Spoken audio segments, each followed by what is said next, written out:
granito, nuestro granito de arena para esta tan importante alimento que hemos tenido durante ya casi una semana.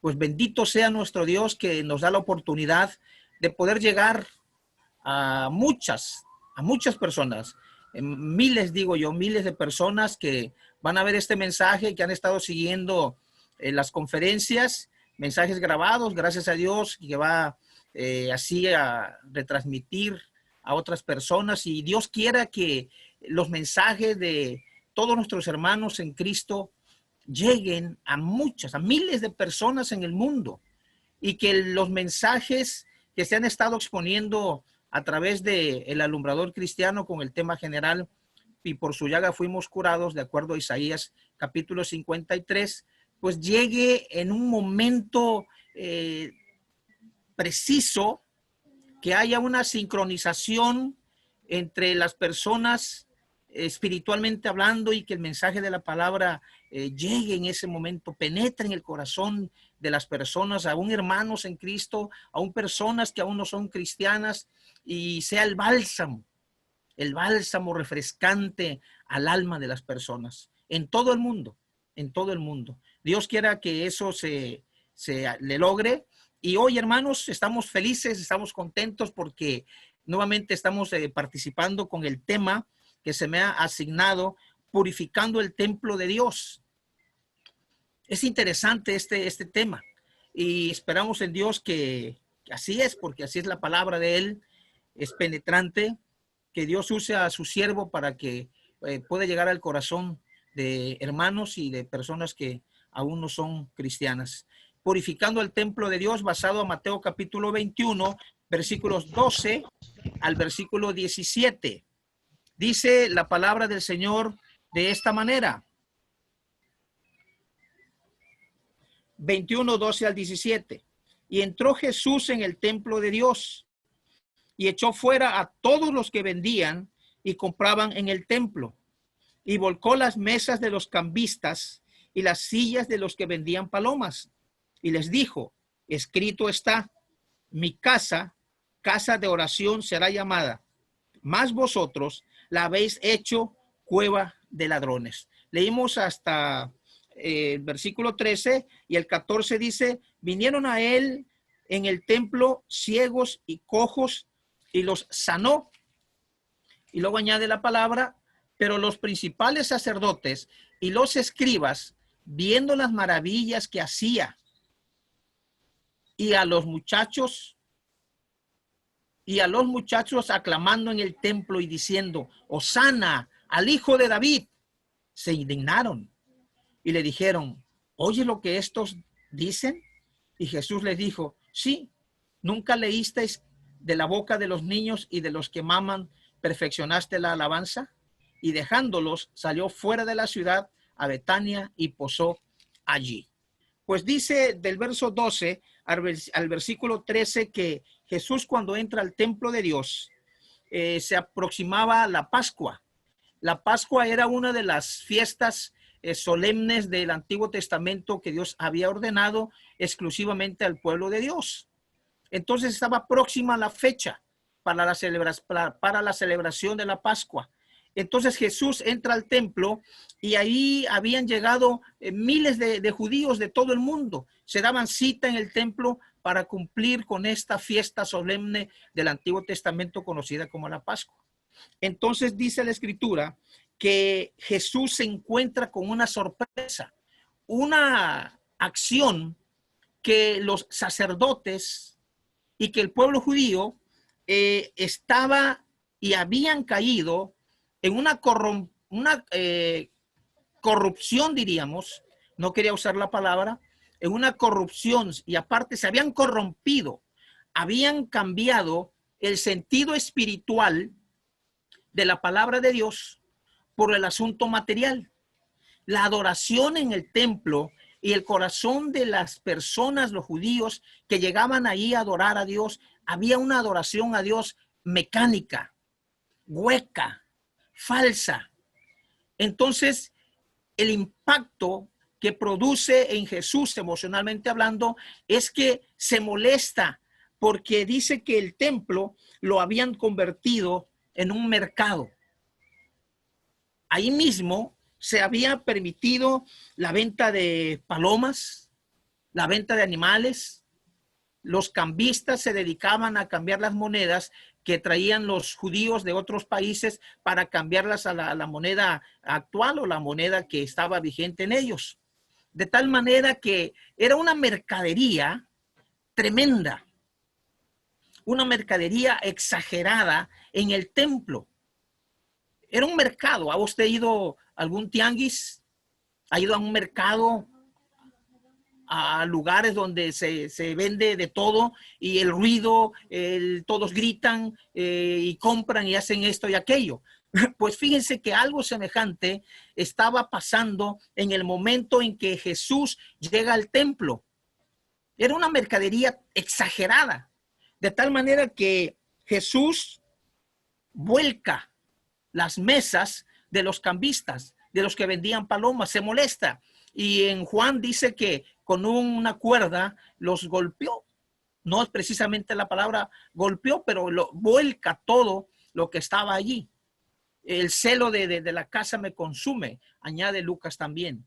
Por lo tanto, hermanos, habían convertido el templo de Dios, material diríamos, en un mercado. Pero yo quiero, hermanos, que le demos dos enfoques a este tema. Tratemos de darle justicia a este tema. Y lo he dividido en dos partes. Una de ellas es el enfoque literal y el otro enfoque al cual me quiero referir es al enfoque emocional o enfoque psicológico. Quiero ver este tema de dos cosas, de dos puntos de vista, hermanos, porque nos puede pasar, o no sé si está pasando, no sé, salvo su opinión, no sé si está pasando lo mismo hoy día en las personas que se dicen religiosas en el mundo. No sé si Jesucristo viniera en estos días y entrara a algunos de los templos, que algunos le llaman así, hoy día, ¿qué encontraría? ¿Encontraría mercadería? ¿Encontraría venta de productos alimenticios? Usted tiene la última palabra. A mí me tocó ver, conocer, no solamente saber, sino ver, conocer a una persona por ahí en algún lugar de La Mancha, que la ofrenda de la iglesia la daba rédito entre sus amigos, entre sus compañeros de trabajo. Y lo peor es que la ganancia del rédito era para él. Y podemos aquí, hermanos, pasarnos toda la tarde platicando de la mercadería que hoy día se lleva a cabo en los templos. Algunos templos tienen sus puestos de venta de antojitos en la parte de afuera. Se vende hasta pañuelitos supuestamente ungidos de aquellos hombres que se pronuncian como profetas hoy día, interpretando mal la palabra de Dios. Y encontramos de todo, hermanos, de todo hoy día. Ventas de todo en el templo. Y lo peor de esto, hermanos, es que a veces la iglesia del Señor, a veces la iglesia de Cristo se contamina con esto, con ventas. Y esto no debe ser así. No es como dice la Escritura. Hay que acomodar lo espiritual a lo espiritual y lo material a lo material. Esto no es conveniente. ¿Qué hizo Jesús? ¿Cuál fue la reacción? ¿Qué emoción le provoca esto, hermanos? De ira, de celo, y vuelca todo y los corre del templo. Entonces, decíamos que Jesús les dice, a mí me llama la atención y comparé el Evangelio de Juan, al cual invito también a leer el Evangelio de Juan en su capítulo 2, para hacer la comparación.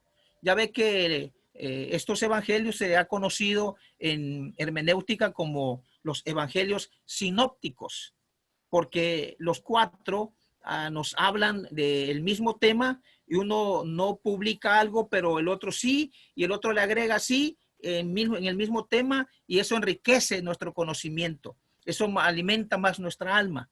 Pues vamos a Juan, porque Juan, el Evangelio, también nos habla acerca de la purificación del templo.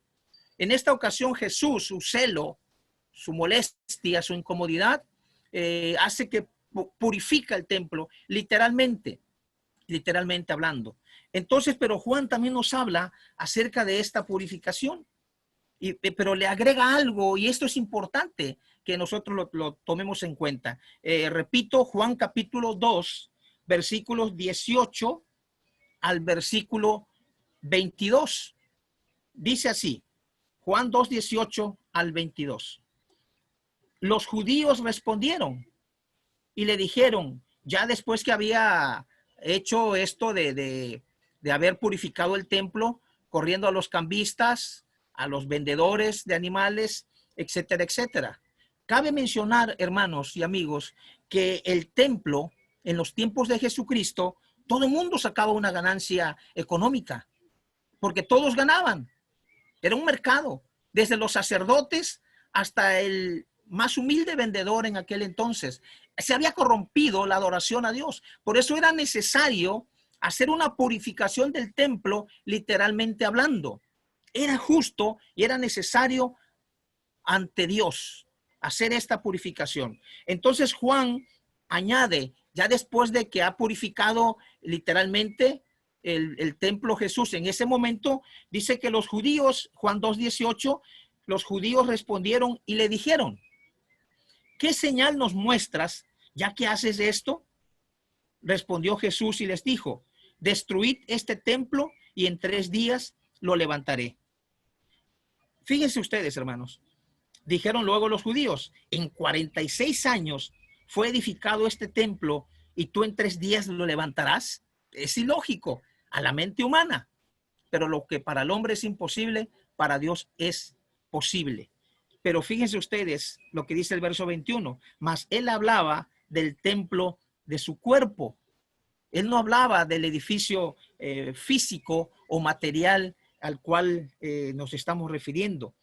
Y dice el verso 22, por tanto, cuando resucitó de entre los muertos, sus discípulos se acordaron que había dicho esto y creyeron la escritura y la palabra que Jesús había dicho. Bien, Juan nos da una información que Mateo no dice. Y a esto solamente me quiero referir, a hacer la comparación entre Mateo y el Evangelio de Juan. Juan nos da una información, nos enriquece nuestro estudio, nuestro conocimiento, porque dice que Jesús le responde a esta pregunta de los judíos, que destruyan el templo. Pero Jesús dice que la escritura nos da la información que él se refería al templo de su cuerpo según el versículo 21. Y para los que estudiamos la Biblia, los que nos dedicamos al estudio de la palabra, van a concordar conmigo en esto. Jesús, después de decir que destruyan el templo y que en 3 días lo levantaría, recuerde usted que ya había una adoración desde el Antiguo Testamento, una adoración hueca, una adoración metálica, vacía. Entonces Dios, desde el Antiguo Testamento, profetiza y le dice a Jeremías en el capítulo 31, versos 31 al 34, lo citamos como referencia, dice que aquí vienen días en los cuales va a ser un pacto, un nuevo pacto con la casa de Israel y con la casa de Judá. Pero añade, no como el pacto que hice con sus padres, cuando los tomé de la mano para sacarlos de Egipto. Entonces Dios nos da una profecía que iba a ser un nuevo pacto y que este nuevo pacto iba a purificar el templo en los tiempos de Jesús. Y luego Gálatas capítulo 4, versículo 4, dice que cuando vino el cumplimiento del tiempo, Dios envió a su hijo nacido de mujer y nacido bajo la ley. Entonces Dios desde el Antiguo Testamento nos informa que va a haber un nuevo pacto, va a purificar el templo, porque ya el pueblo de Dios en el Antiguo Testamento y en los tiempos de Jesús habían perdido el sentido espiritual, esa conexión de el hombre con Dios, de hacer cambios en su vida. Pero ellos habían corrompido tanto, se habían alejado de Dios, que habían metalizado el culto o la adoración a Dios en el templo. Y es lo que acabamos de leer, la información que Mateo nos da, que habían convertido el templo de Dios en una casa de mercado. Por eso era necesario que se purificara el templo literalmente hablando o físicamente hablando. Pero cuando Jesús dice que en 3 días va a levantar el templo, se refería a su cuerpo. Y esto, desde el Antiguo Testamento, Dios nos viene diciendo. ¿Usted recuerda también Daniel 2:44? ¿Recuerdan qué dice? Daniel 2:44. Daniel dice, Dios dice que en los días de estos reyes, el Dios del cielo va a levantar un reino. Y que este reino que Dios iba a levantar iba a quitar a los demás reinos. Y a este reino, de acuerdo a lo que nos da la Biblia en el Nuevo Testamento, la información, dice que este reino es igual a la iglesia. Y Jesús en Mateo 16:18 dice, yo voy a edificar mi iglesia. Entonces este reino que se iba a establecer cuando él muriera, resucitar y se fuera al cielo, era entonces necesario purificar el templo del Antiguo Testamento. Era necesario hacer una limpieza espiritual. Ya desde el Antiguo Testamento, Dios había dado la información, voy a hacer un nuevo pacto. Y en los tiempos de Cristo, pues él dice, hay que destruir este templo, pero yo lo voy a levantar en 3 días, refiriéndose a su cuerpo, a la iglesia que él iba a edificar. Él es crucificado, él es sepultado, él resucita, y en Hechos capítulo 2 nos dice la palabra que cuando llegó el día de Pentecostés, los apóstoles estaban reunidos y que vino el Espíritu Santo como un estruendo, dice la Escritura. Entonces ellos son bautizados y el apóstol Pedro con los 11, en aquel entonces, cuando hay una multitud, ya era otra fiesta, el día de Pentecostés, era otra fiesta en la cual Dios usa, estando una multitud de miles. Y decimos miles porque cuando el apóstol Pedro, puesto en pie con los 11 en el capítulo 2 del libro de los Hechos, dice que se puso en pie y empieza a predicar. Entonces, como resultado de este mensaje poderoso de Dios en la boca del apóstol Pedro, se bautizan como 3,000 personas. Si se bautizan como 3,000 personas en aquel entonces, quiere decir que habían más de 3,000, habían miles de judíos que habían llegado para celebrar el día de Pentecostés. Entonces, hermanos, era necesario purificar el templo. Y usted recuerde que la iglesia de Cristo se establece en Hechos capítulo 2. Pero si el templo seguía, hay otra purificación, diríamos, aparte de esta que hizo Jesús, que los libros de historia nos dan la información. Otra purificación que Dios se vio, diríamos en el buen sentido, se vio una necesidad de hacer. Si el templo físico o literal todavía estuviera después del establecimiento de la iglesia y en nuestros días, entonces no tendría mucho impacto la iglesia de Cristo en nuestra sociedad. Por ello, Dios permite que en el año 70, esto es muy conocido por todos los cristianos y a los amigos que nos ven, pues esta es una información histórica. En el año 70, ya después de Cristo, Dios permitió que el general Tito, un general romano, destruyera el templo. Dios pudo haber detenido, pero era necesario hacer esta purificación. Primero, meter en la mente, en las emociones de los judíos, que Dios quería una adoración espiritual. Por eso en Juan 4:24 dice que los que adoramos a Dios debemos adorarlo en espíritu y en verdad. Ya Jesús venía preparando la mente, el corazón y las emociones de las personas que oían, aún de los apóstoles, de que tenía que haber una purificación. Y aún los apóstoles, cuando pasa esto, aún no entendían, dice la palabra, algunas cosas que Jesús decía o hacía. Por lo tanto, Dios tuvo que permitir que el templo fuera destruido en el año 70. Y fíjense, hermanos, que no estoy mintiendo y usted me dará la razón. Solamente quedan muros. No sé cuántos, 1, 2, no sé. Pero todavía miles de personas que aún ni son judíos llegan a postrarse y a orar en este muro conocido como el muro de los lamentos. A un montón de piedras. Así es la gente. La gente necesita ver, palpar, sentir para poder creer, lamentablemente. Así que por eso mejor Dios dijo que se destruya el templo. Pero él purificó el templo en Jesús cuando dice que en 3 días lo iba a destruir, lo iba a levantar, perdón. Entonces la iglesia se establece y esa es la consecuencia de la purificación del templo. Años más tarde, el templo es destruido literalmente. Entonces, Dios pone su reino sobre la tierra. Y esto es a lo que yo me refería cuando hablo de los dos enfoques del tema, purificando el templo de Dios. El número uno es el enfoque literal, ya lo vimos. Pero quiero que hablemos del enfoque emocional, del enfoque psicológico, porque esta purificación es la más necesaria, no solamente para los que ya hemos obedecido a Dios, no es solamente para los que somos cristianos, sino para las personas hoy día, porque las redes sociales, la televisión, la propaganda que ponen ahí, si no estamos atentos a esto, ha materializado tanto a la gente, lo ha metido tanto a los asuntos materiales, que el hombre, la mujer, el joven que tiene el mejor celular, se siente mucho mejor, emocionalmente hablando.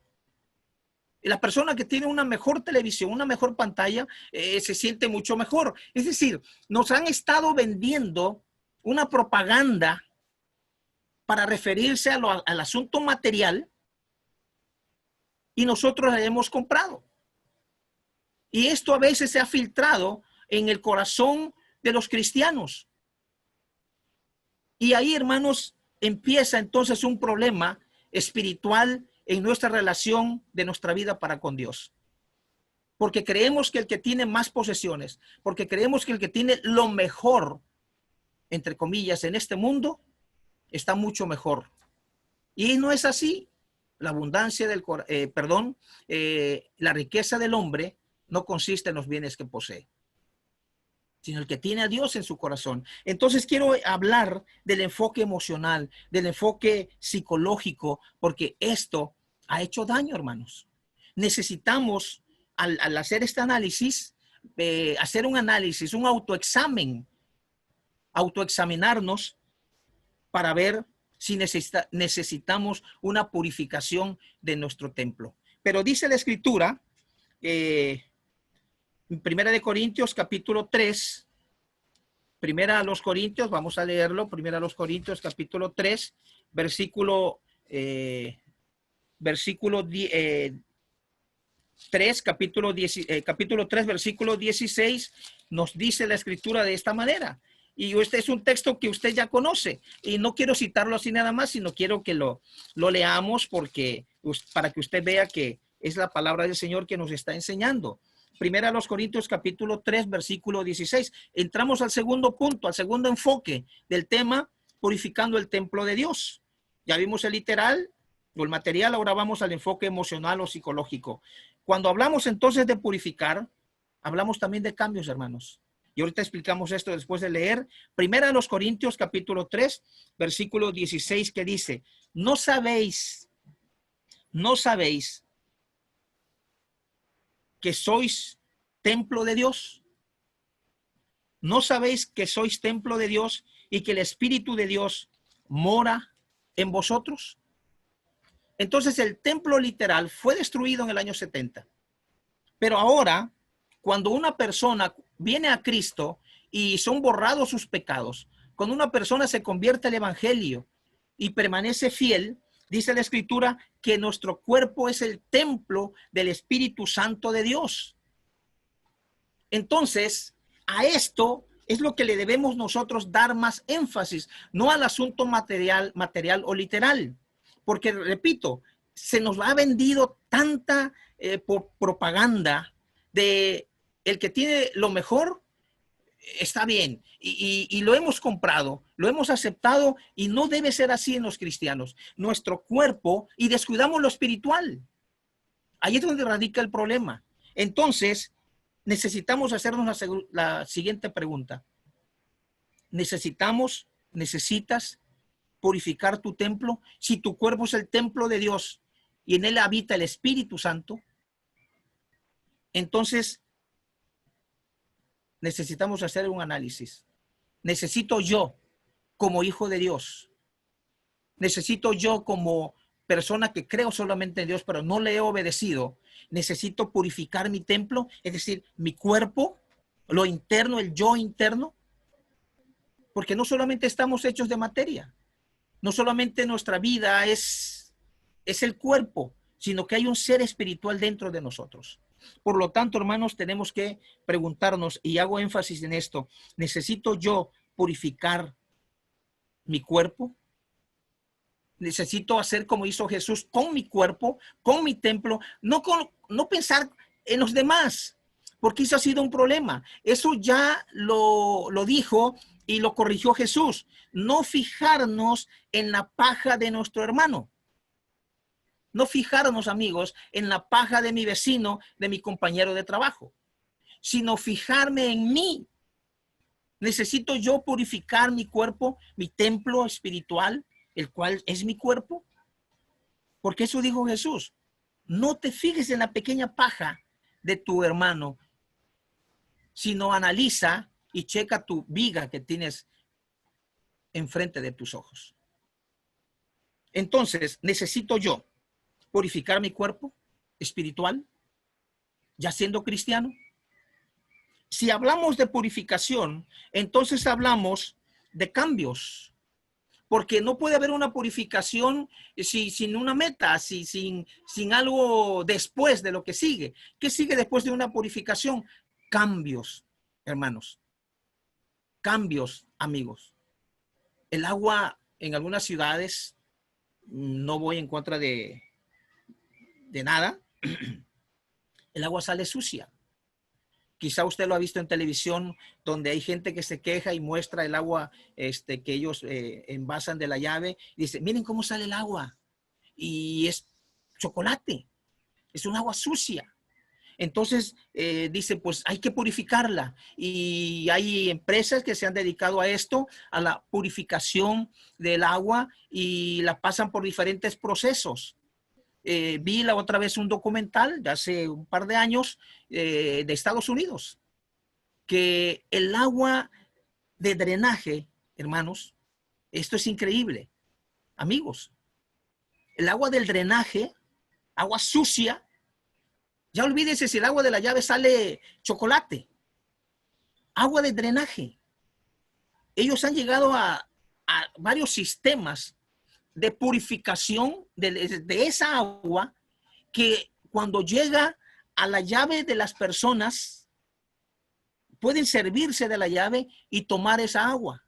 No hay agua purificada como nosotros que pasan vendiendo en garrafones, sino está purificada, porque es algo sucio. Entonces, por eso, si nosotros somos el templo de Dios y hablamos de purificación, no solamente que se purifique el agua, en este caso, y desecharla, sino es para algo.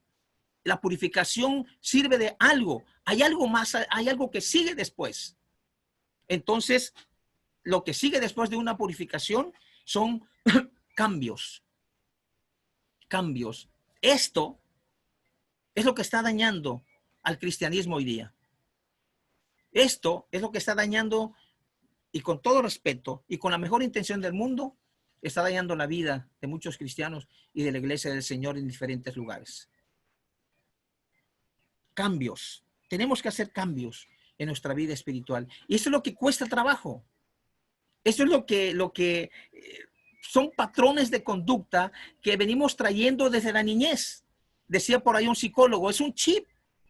Es un chip que se nos ha puesto en nuestra mente, en nuestras emociones, de tal manera que hasta ahí nos quedamos. Y venimos a Cristo y vemos que ese hermano, esa hermana sigue igual. A mí me ha pasado y no estoy juzgando a nadie. Yo mismo soy ejemplo de esto. Cuesta trabajo los cambios, cuesta trabajo el venir a Cristo y cambiar nuestra forma de ser, nuestra forma de pensar. Cuesta mucho trabajo. Es un proceso hasta que Cristo venga. Por eso Juan dice que, hermanos, aún no se ha manifestado lo que hemos de ser. Pero cuando Él se manifieste, le veremos tal como Él es.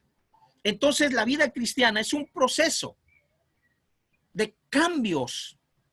Pero no tenemos que quedarnos en el mismo lugar. Tenemos que detenernos y hacer un análisis de nosotros mismos, no de los demás, no de mi hermano y aún así, no de mi esposa, no de mi esposo, sino de mí. ¿Qué hay en el corazón mío que me impide crecer espiritualmente? Esto está dañando. Mire, el ser humano se ha enfocado más a lo material. Mire, la gente está por demás decirlo. Yo no quisiera hablar de esto ya, porque ya todo el mundo en la televisión habla de esto. La gente está muy preocupada por lo del COVID. Y se está gastando mucho dinero en los gobiernos. Gobiernos que tienen que pedir miles, millones de pesos al Banco Mundial para medicinas y para instrumento médico. Y se le da, y la gente se enfoca más a eso, pero descuida lo espiritual, descuida la purificación del cuerpo. Pero analizando esto, hermanos, meditando en esto del tema, purificando el templo de Dios, purificando nuestro cuerpo, yo llegué a esta conclusión, estudiando, analizando diferentes videos, diferentes comentarios, llegué a la conclusión de que, por ejemplo, para que me pueda yo dar más fácil a entender, que veamos esto desde el punto de vista positivo. Miren, una gripa, me decía un médico, la gripa, el cuerpo, Dios lo creó tan sabio, el cuerpo es inteligente. Cuando los pulmones están cargados ya, cargados porque por la nariz no es suficiente, respiramos y se pasan algunos residuos o algunas bacterias o algo, qué sé yo, entonces los pulmones tienen que sacar eso. Y disculpen lo poco escatológico de lo que voy a decir. Tiene uno que expulsar las flemas. Entonces el cuerpo nos da gripa y la gripa nos produce escurrimiento. Es decir, todo eso de los pulmones, el mismo cuerpo, siendo sabio porque lo hizo un arquitecto divino, un arquitecto espiritual, empieza a purificar, a limpiar, a purificar los pulmones.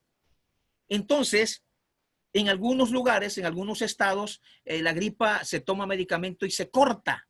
Y decía este médico, no, no debe cortarse.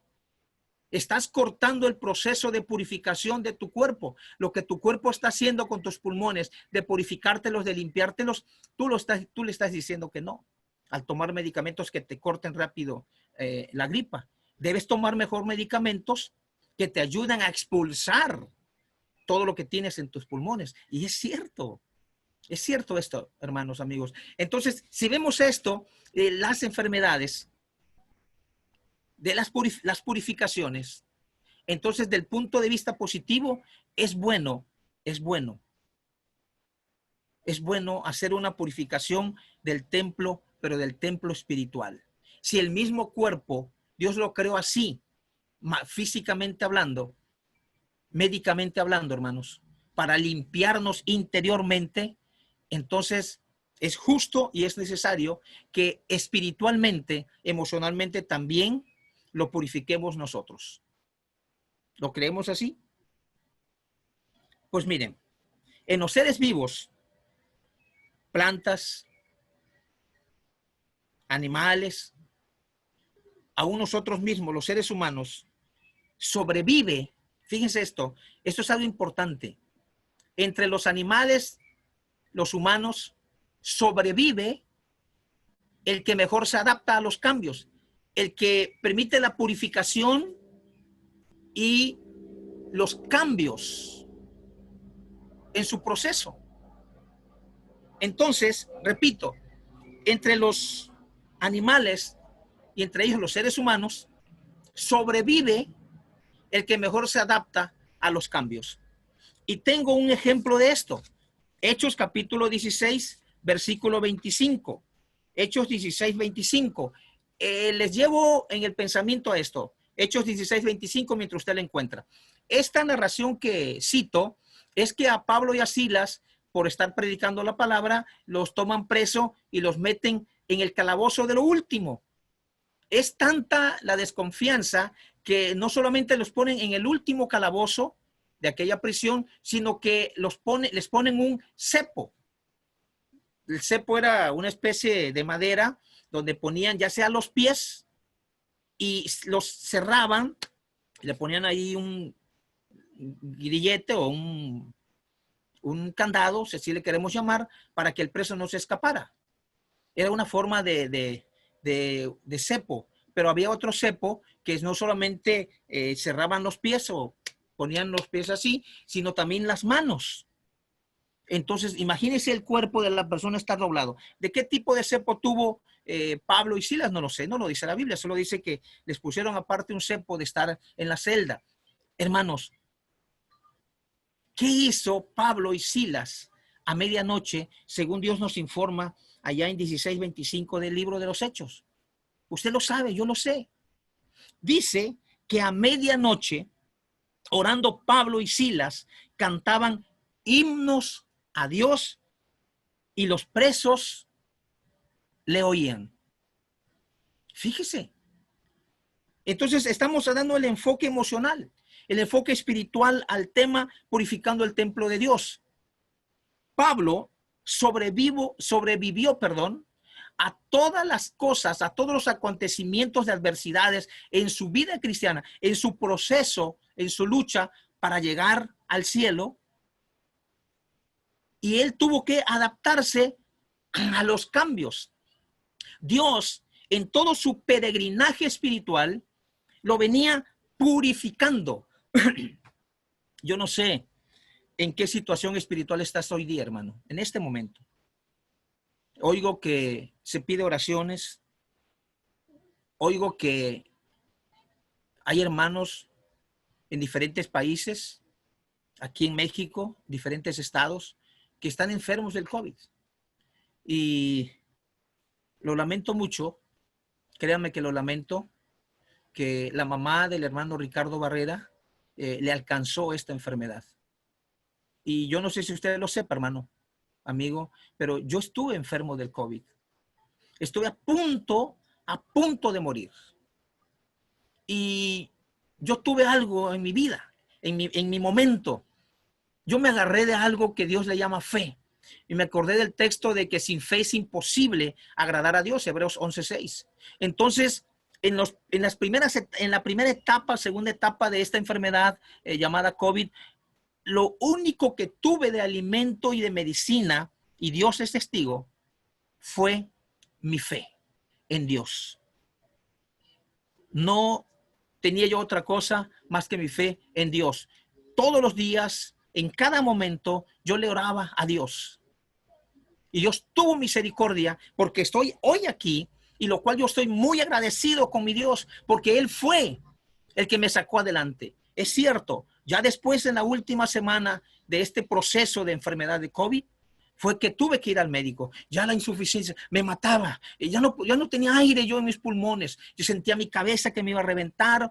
Caminaba 1 metro y me moría. No había aire en mis pulmones.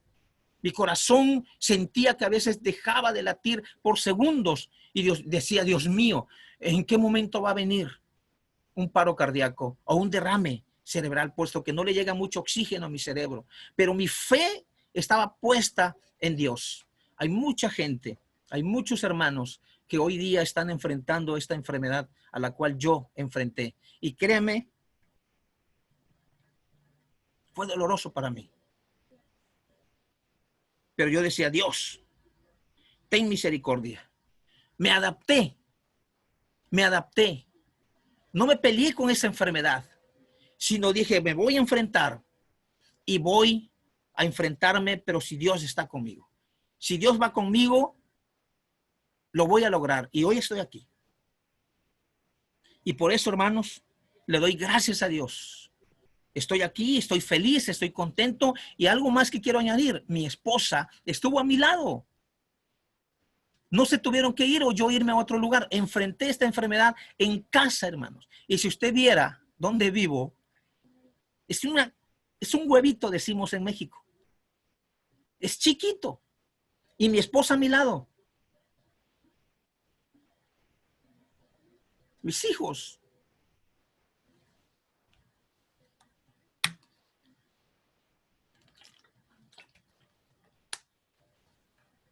Y hoy día, hermanos, ellos están sanos.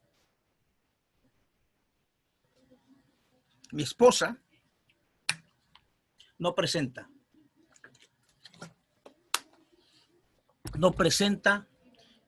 ningún síntoma de enfermedad, ni siquiera gripa.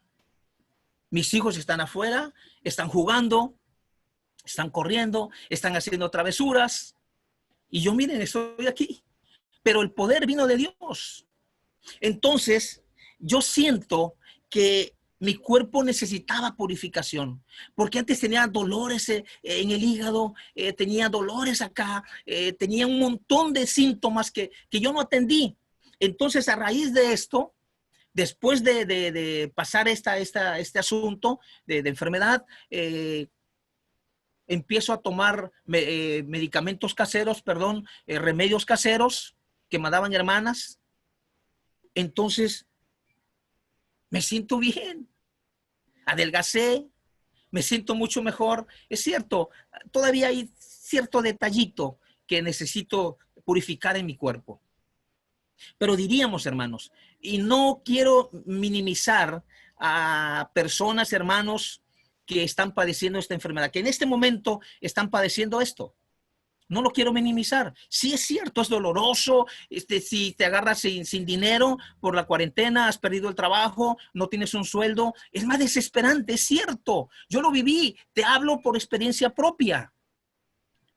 Pero es todavía aún más fuerte el contagio, los problemas que nosotros mismos interiormente o emocionalmente tengamos dentro de nuestro cuerpo. Tú eres el templo del Espíritu de Dios. Así lo dice la Escritura.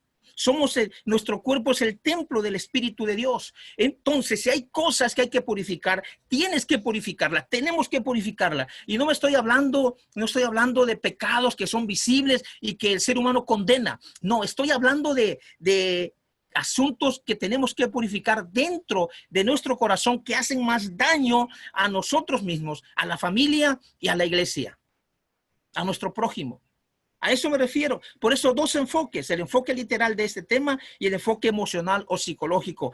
Hay cosas en la vida que necesitamos purificar. Ese chip que fue insertado desde chico y que ahí nos tiene atados, nos ha detenido y no hemos logrado, no avanzamos y seguimos dando vueltas y vueltas en el mismo lugar como el pueblo de Israel en el Antiguo Testamento. Tienes que identificar, no es tu esposo, no es tu esposa, no es el vecino, no es nadie quien va a decir. Si no eres tú mismo, eres tu misma hermana, eres tu mismo amigo que me escucha, que tiene que hacer el análisis, tiene que meterse uno dentro de sí para ver cuáles son esas cosas que están dañando nuestra vida. Y en cristianos nuestra vida espiritual. Necesitamos entonces purificar nuestras emociones. Ese chip en nuestro ser, en nuestras emociones, tenemos que sacarlo y tenemos que meter otra cosa. Pero es urgente que te adaptes a los cambios, que haya purificación, que tú permitas que purifiques. Y no estoy en contra. Cito al grupo de los AA. Y ustedes saben a cuál me refiero. AA. El primer paso de los 12, el primer paso dice que hay que aceptar que mi vida se ha vuelto ingobernable, que el alcohol domina mi vida física y emocional, porque ha traído tantas cosas, su niñez, su problema de infancia, que no ha tenido las herramientas necesarias para poder hacer la purificación de ese chip, de las emociones. Y cuando venimos trayendo, arrastrando esa mochila de las emociones desde la niñez, yo no sé qué te haya pasado en la niñez. Maltrato físico, maltrato psicológico, maltrato emocional, de tal manera que tienes ahí ese chip emocional en tu vida. Perdón. Que no te deja. Eso lo tenemos que purificar. Y hay muchos métodos. Dios ha puesto muchas cosas para que nosotros nos informemos y luchemos para poder purificar nuestro corazón. Eres el templo de Dios. Somos el templo de Dios. Entonces, te sugiero, amigo, sobre todo a mis hermanos en Cristo, a los que le llegue este mensaje. Adáptate, permite purificarte, pero el interior, déjalo externo, lo interno. Permite la purificación para que vengan cambios como en mi vida. Yo veo la vida de otro punto de vista. Estoy haciendo cambios en mi vida. Pero era necesaria una purificación, en este caso física, en mi cuerpo, que ahora me abre la luz espiritualmente hablando y veo la vida de otro punto de vista. No tengo que ponerme lentes espirituales para poder ver. Veo muchas cosas y digo, qué grande es Dios. Pablo y Silas cantaban himnos, se adaptaron. Dios los venía purificando en la carrera espiritual del apóstol, de Silas, de otros hermanos. Pero dice la Biblia que ellos cantaban himnos a Dios a medianoche y los presos le oían. La capacidad de adaptación, la purificación y luego la capacidad de adaptación. Termino con Hebreos capítulo 10, versículo 22. Dice así, Hebreos capítulo 10, versículo 22. Fíjense lo que dice la Biblia. Hebreos 10, 22. Acerquémonos, dice, número 1, vamos a acercarnos a Dios con corazón sincero. Es decir, sin doblez. Y diríamos, ¿a quién queremos engañar? Sin doblez, sin máscara, sin maquillaje. En plena certidumbre de fe. Y esto es importante. Purificados los corazones de mala conciencia. Es decir, hablando de la purificación del templo, necesitamos purificar los corazones. Porque eres el templo de Dios y el Espíritu de Dios mora en nosotros. Purificados los corazones de mala conciencia y lavados los cuerpos con agua pura. Hermanos, amigos,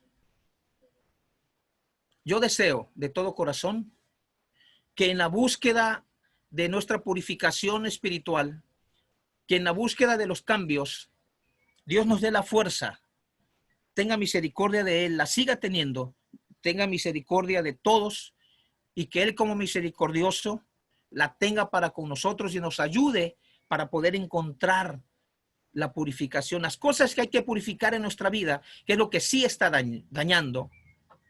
Dios nos ayude para tener la capacidad nosotros para poder hacer los cambios en nuestra vida espiritual. Decíamos la otra vez, el día 10, si no estoy equivocado, el lunes 8, hablando de la oración sanadora. Y luego el siguiente tema, la peor enfermedad. Hay enfermedades dentro que a veces no nos damos cuenta y que está dañando nuestra vida y la vida de los demás. Yo deseo en Dios y muchísimas gracias por su paciencia, por su atención, que Dios les bendiga y Dios les ayude a todos los que escuchen este mensaje. Hermanos, gracias hermano Gilberto por su invitación, gracias a todos los hermanos que organizaron esto. Cedo los micrófonos, hermano. Dios les bendiga.